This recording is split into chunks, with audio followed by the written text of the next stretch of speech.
কে বলো? এটা আমি বলছি। গাজর ভাজা, আলু ভাজা, এটা হচ্ছে কুমড়ো ভাজা, বেগুন ভাজা, সিম ভাজা, উচ্ছে ভাজা, বরবটি ভাজা। ঠিক আছে? আর এখানে হচ্ছে মাছের মাথা আছে, ডাল, বাঁধাকপি, এটা কি মাছের তেল? বেগুন, ওই বেগুন দিয়ে মাছের তেল, শাক, আচ্ছা শাক চচ্চড়ি, না শাক চচ্চড়ি না, শাক ভাজা, মাছের ঝোল, চাটনি, পায়েস, এই যে দই, মিষ্টি 5 রকমের, পাঁপড়।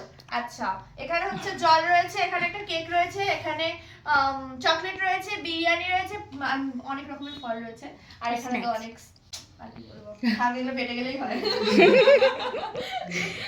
কটা হলো বলে এবার? কটা হলো? দেখবে এখানে 8টা। 8, 9, 10, 11, 12, 13, 14, 15, 16, 17, 18, 19, 20, 21, 22, 23, 23টা। ও পুরো পারফেক্ট।